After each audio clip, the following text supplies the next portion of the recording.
it actively repulsed me to look at that character And design. you know the thing is too is they probably spent like a really long time on it, right? Instead yeah. of just going, hey, here's what Crash looks like. Maybe let's tighten him up a bit. They probably spent tons of money and man hours on the concept art for it, and then they were finally like, tribal tags. They just started from scratch, and they had the old Crash design to work from. And it's weird because, like I said, the Coco's new design in that game is great. It's fine. Yeah. It works really well. But then Crash is just garbage.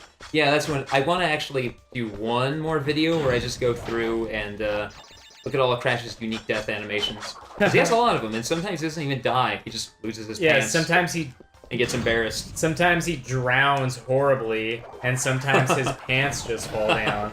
And then somehow it results in the same outcome of you having to start over. And then sometimes he just gets smashed. Wow, yeah. Sometimes he just gets smashed. Yeah. I forgot that when we first saw that death animation, I explained to you that they cut that from the Japanese version because at the time there was that serial killer. It was just... I like to think, though, that he got so embarrassed of his pants that he then just walked off the edge. Yeah. Oh, yeah, he died of shame. You lose a life. You lose a life. I mean, that's the thing, is that you lost a life even though he was just embarrassed, so you had to have died. Mm-hmm. Come on. There you go. I just think it's weird that guy with the sword, that all he wants to do is take Crash's pants off. It's really a testament to his skill. Yeah, he's like Zorro and Catherine Zeta-Jones. Oh, yeah. That's a better one to go with. I was gonna go with, damn it. I'm surprised you weren't able to just go over him. Yeah. It seemed like it stalled you. Yeah, that was weird. I was gonna go with, Harakiri, where a samurai is proving that he's the best samurai by, not killing the other samurai, but by just taking their top knots. Oh man, and that's like the worst thing you can do. Pretty much. Because that's at least how it's depicted in that movie. Because dying is like you died by a warrior, and you're supposed to be a badass. So if someone kills you, then you die a great death. But if someone's just like cut off your sweet hair, and that's the whole point of the movie is how stupid the concept of honor is in there, because his basically his son-in-law. How do I explain this? It takes place in a time where a lot of samurai they're out of work, and they're the warlord or whomever they followed. That was weird. Lost his ranking and they lost their ranks, and so he just they're out of work. It's as simple as that.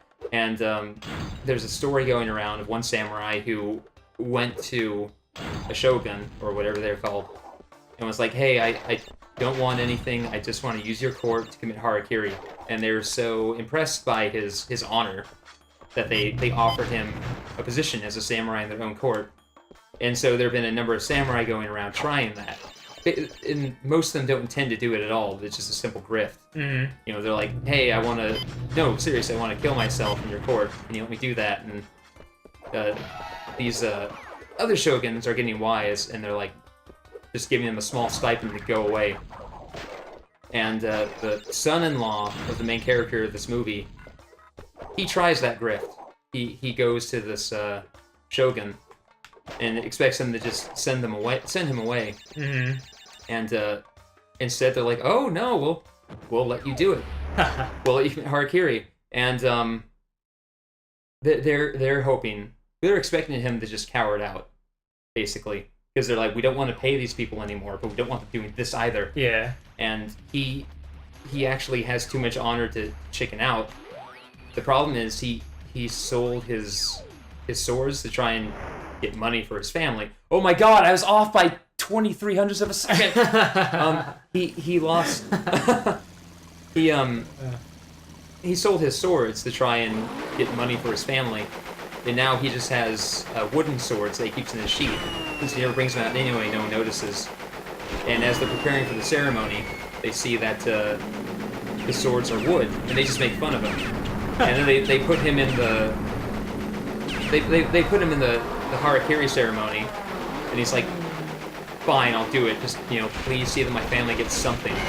And part of the modern version of the ceremony, at least modern at that time, is that the samurai doesn't actually like rip their stomach open.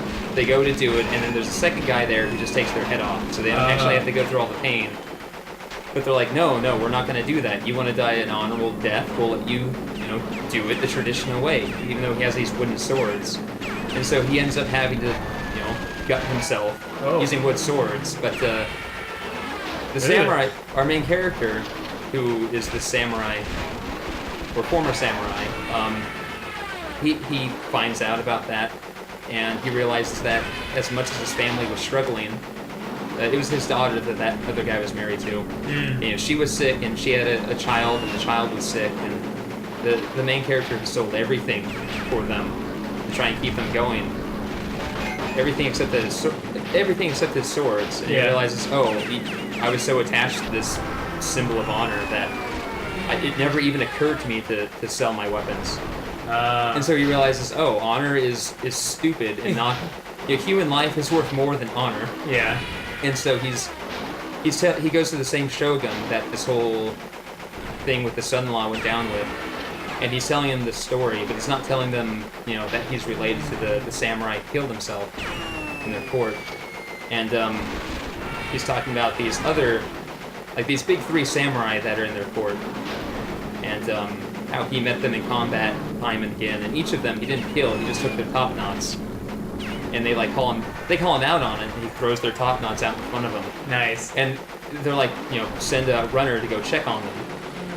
And they send a runner, and he goes and checks on each of them, and he comes back, and he's like, because they've been out of the court for a while, ever since they had their top nuts cut off, because they were just embarrassed and shamed. And so they were just hiding out and waiting for him to grow back. And the runner comes back, and it's like they're fine, but their top knots are gone. And the shogun is like, tell them to come here and commit harakiri immediately.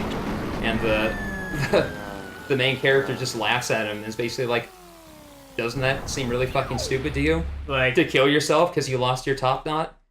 And it's just, at the end he has this showdown and basically desecrates this hollow suit of armor, which represents how dumb honor is, because they worship this suit of armor like a god, but it's just empty. It's a good movie. Feel good comedy of the year. Basically, yeah. Yeah. Jeez. Snack. There have been snacks in every game we've played so far. Even Bayonetta. Has big angel snacks. Yeah, well, she's got a snack whip. She does have a snack whip, that's right. Oh, this shit. Oh, it's I forgot fine. About this. It's fine in this one, because the Firefly lasts longer than the mask did in the first one. Oh, yeah, okay, that's what it was. It was the mask. Yeah. It was, But, so it's fine in this one, but we're not even going to run the whole thing. Because, this being the last level before the final boss, there's the gem route, which Crash 1 had that we didn't actually look at. I don't know if they had in Crash 2, but in Crash 1 you collect all of the clear gems and the penultimate stage, which is the Great Hall, where normally you just run through it in like 10 seconds and you get the Cortex and you fight him and that's it. There's the side route where if you have the gems, you can jump on those gems and it takes you to the very end where Crash's too sexy Bandicoot girlfriend is waiting. And then they ride off on a condor. And then you get the true ending and the true credit sequence where it tells you what happened to all the characters afterwards. Like, and then Fatty got laid kind of situation? Pretty much. I forgot how Fatty got laid. No character named Fatty. You know what? There's gonna be a special ending to Crash 3. Yeah, have it be like, just Coco went on to go to college. And, she's now leading the studies of blah, blah, blah. And it's like, and Patty got laid. When did we first... I don't remember. I don't remember what the first was, but I think we were discussing the idea of putting it in everything. Like, just one of those things at the end of those movies where it's like... Yeah, like such a, Sandlot, where they recap what happened to everyone. It, yeah. Or, better yet, is, Animal House. Yeah. Because it's just like the way I always picture it, a still image. Yeah. And then some text for a moment. Well, like, no, the way I picture it is like a little bit of video. Oh, yeah. It stops exactly, on a good frame, and then the captions come up. It's like the way they did it in Futurama too. Yeah, it's like Steve never really, learned how to play guitar, but he went on to, do this or something. You know what I mean? Yeah. Like win the air guitar championships of America, and like it's like Dave and Cindy, they ended up having kids, but then yeah, just the idea of doing that with all the characters we actually met, and then finishing off with "and Fatty got laid." It's like it's just everything. It's just a JPEG you find online of someone who happens to be fat. Fatty got laid.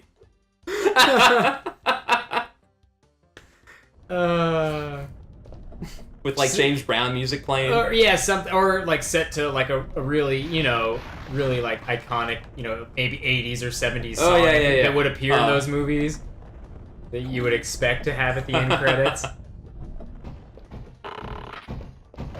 Neo, I see. Okay. Neo. Guy put his name on all this. Yeah, he's kind of a narcissist. Yellow gem, which doesn't look anything like the yellow gem you actually collect.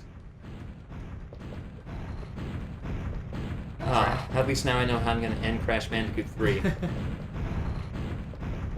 and then one day we start our own Wikia page.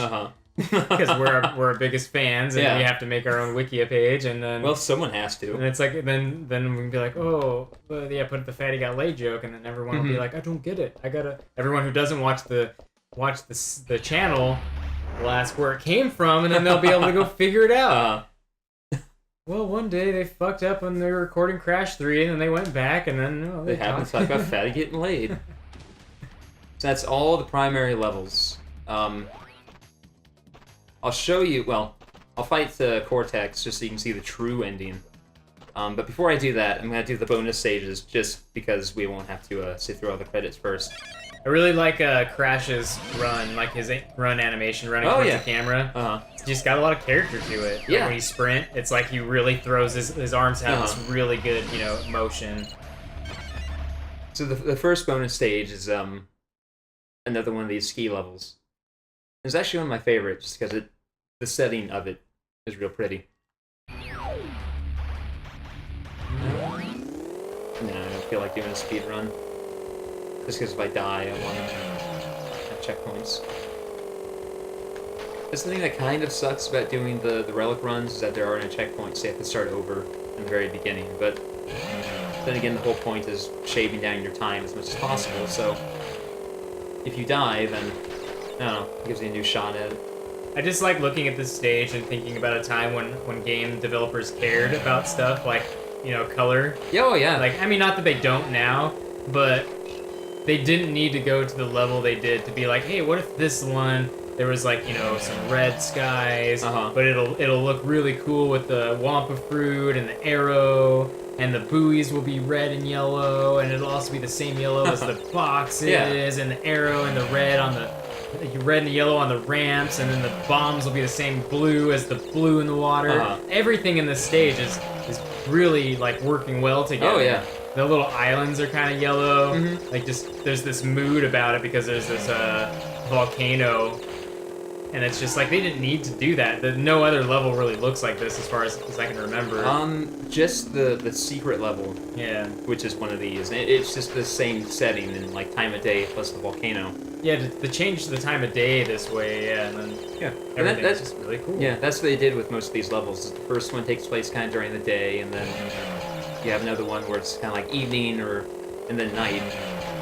So you get a lot of mileage out of the one tile set. Yeah, because it's easy. Like that's I could see they hadn't had much time. Yeah, I realized that part of how they were able to get these games out so fast and get them out to the level they were able to is they reused a lot of assets. Not from game to game, just within the game. They created a limited pool of assets and then did a lot with them.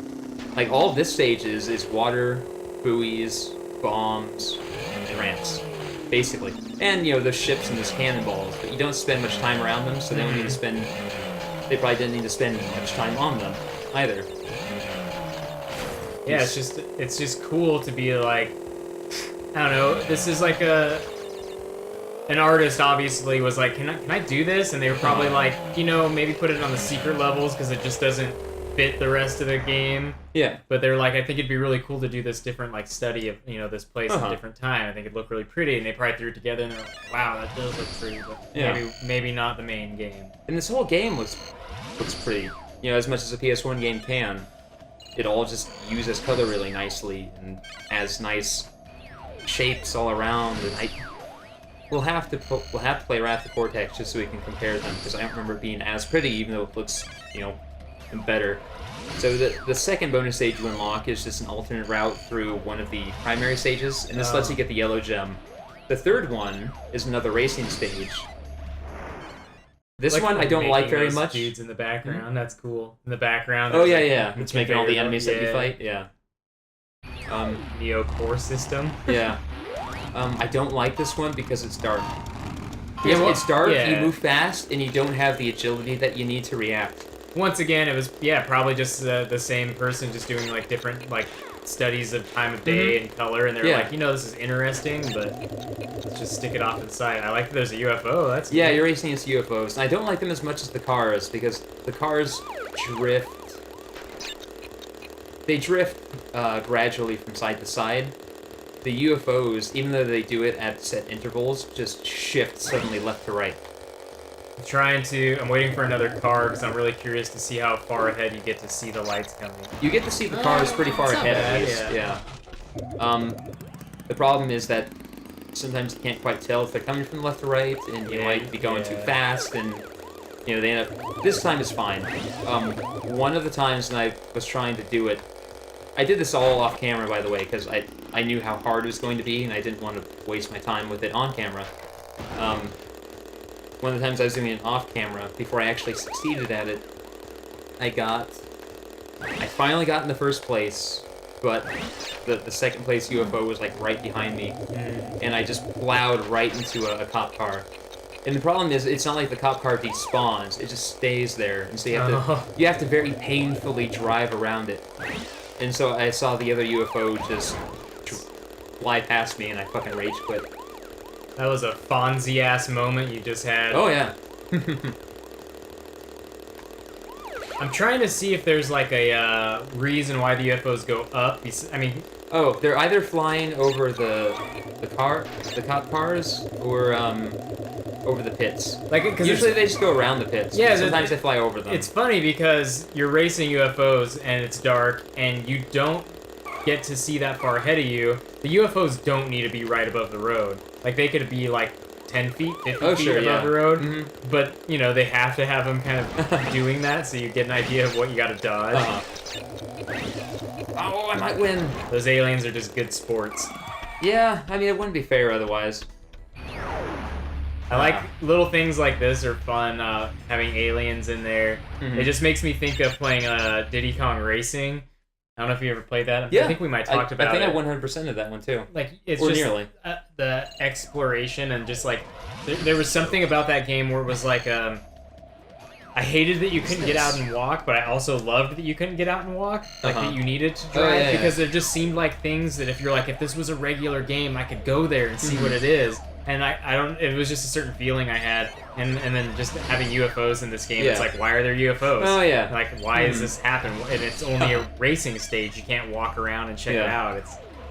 So the level 29 is just an alternate route through a Future Frenzy, which again this one's really frustrating because you have to go through this in order to get both gems because there's one gem located on it, and about half the boxes for the stage are located in this alternate route. So what you have to do is go through the alternate route, get all the boxes there, come back, and it doesn't take you back to the beginning. It might be this one, it might be another one, but it doesn't take you back to the very beginning of the stage. It takes you back like a third of the way through, so then you have to backtrack all the way. And backtracking in this game is never pleasant. Yeah, I remember we were in that one. Because you can't shift the camera at all. It's just always like this, and obstacles are always built assuming that you're facing this way. Yeah, it's tough. Yeah, the very last stage is a racing stage plus a plane stage. Rings of power. And I completely forgot about this. I utterly forgot about this. To where when I saw it, I went, "Oh my god!" It's just all like when I was reading. So cool. When I was reading about this game. Pilot Wings shit. Oh yeah. When I was reading about this game on Wikipedia before we played it, yeah, I'd forgotten about the plane stages for some reason. And when I read about that, I was like, "Oh man, I remember now. That was so much fun. I can't wait." But this, I completely forgot about this. I got here, and on camera, I'm like, "Oh my god!" Nice. Those moments are good. Yeah. Oh, you can shoot. You can well, I guess you can shoot the balloons, but you can't shoot the other guys. It'd be kind of unfair if you shoot your competition. But there's a race in Citizens of Earth where you can get into... You're in a car, and you can get into fights with the other cars. Yeah. And just defeat your competition in battle before the race is even over. Nice. And I have that on PC. Oh no, I have it on PC, but it's also available on the Nintendo store, and I kind of want to get it for 3DS. Oh yeah. But I already have it. I wish I just had it on 3DS to begin with. Oh yeah. I have it on the PS4. It's hard to sit down at a PC and play video games, but I just gotta plug it into the TV. Yeah. That's why. That's why if I get Overwatch, I can't believe that was my second best time. Yeah. Imagine if you didn't miss that ring. Exactly.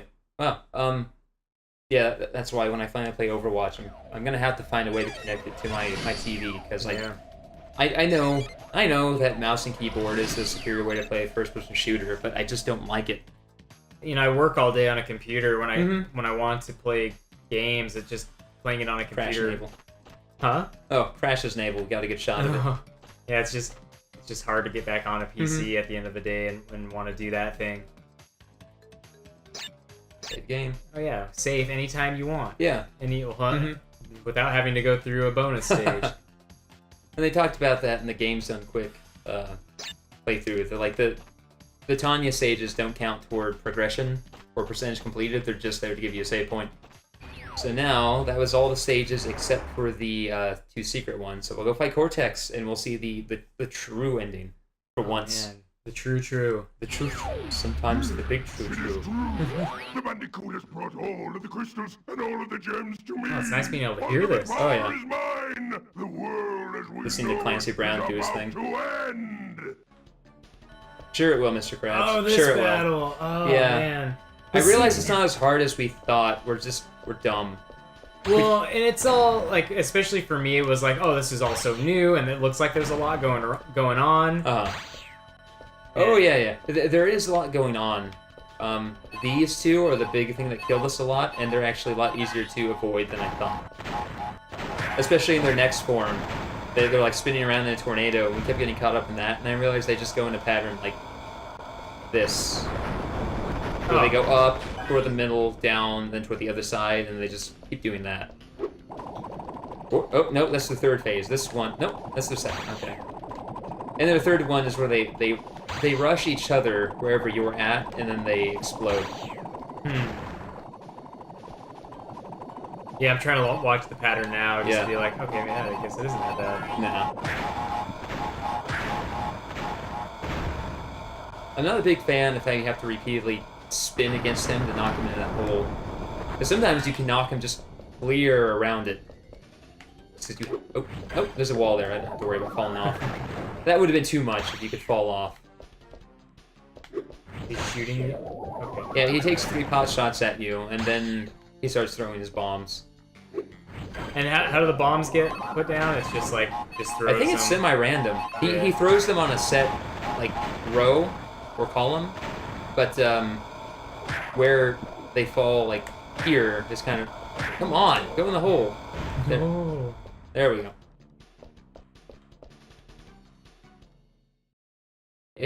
Yep. All right, that was it was exciting. Yeah, the boss fights in this, well, they've been pretty hard for us at times. Just the ending, it was just like, flop. Oh, yeah. It cannot be! Not a prisoner of time again!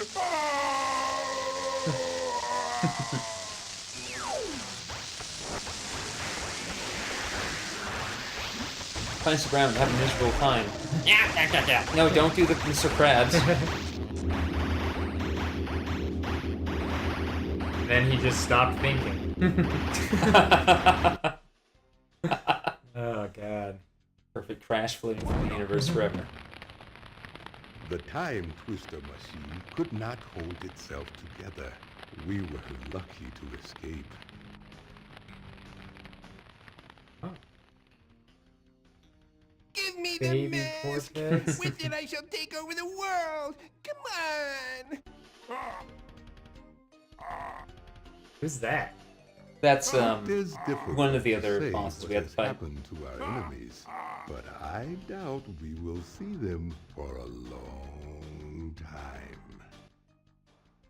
And by that he means 1 year, because then Crash Team Racing came out, and Cortex is just fine. It makes me want to see a baby Crash, though. Yeah. That guy's name is Baggett. Some guy's just named Reiner. Oh, it's a funny name. Becky Ivanchik. Paul Rue. Grady Hunt. Gary Rogers. Taku Imasaki. Ami Masumura Blair? Like, just take the cooler name. So yeah, we didn't see that ending before, right? No, we haven't seen any of the true endings. Like, the other one, it's just... Well, the other one, They land in the same spot beneath the machine, and Cortex is like, I need to retire to a nice big beach with a nice big drink and a woman with nice big... And he does the breast motion, and he says, bags of ice for my head. And then the Uka Uka there is like, but it's not over yet. There are still the gems, and then you get 100%, and then you have to go fight him. Like, you pop out of the last level you played, the last gem. Uh-huh. And all the warp pads are just gone. So you have to go to his. I see. Yeah. For some reason, I thought we had to play a lot more than we did. I did too. But we got through it in 52 minutes. But I think the thing is that it would have taken us a lot longer had we had that same level of skill. Well, our right. Yeah, our original footage it's almost 2 hours, and that's without the bonus stages. It's without Yeah. So it was just us kind of plodding along for a bit. And we didn't talk about much. We just mostly talked about materia and materia slots and whatnot. William Hootkins. I didn't know any of those names except Clancy Brown. Yep. And then this shows you the best speedrun times that the developers had for each level. And some of them you look at and you're like, what the fuck? Dang. I think I beat the Orient Express one as a kid. They should have put something in here that gave you like indication of, or like put your time next to it too. Oh yeah, that would be cool. Yeah. Just to like show you, and like make it flashing, or if you beat it or something. Because if your best time is like 40 seconds and you see that someone did it in 20, you're just like, what? Sphinxinator. Yeah. Bye blimps. Not all these names are clever. Some of them just are names. And now I'm sad, because I'm done with Crash 3. Yeah, I was like, oh man, I won't be so bad playing this again. And then we were just like, oh, it's just one night. I mean, but that's cool. I'm glad that it didn't like set us back a whole lot. But... No. I mean, that's fine. Like I'm just sad because this is it for me. Yeah. This is all the Crash I get. I have Twinsanity on my stack right there, and we're gonna play Wrath of Cortex at some point, but that's it. This is all the quality Crash I have in my life. Goodbye, Crash. You had a good run for a while. Let's give you one more spin.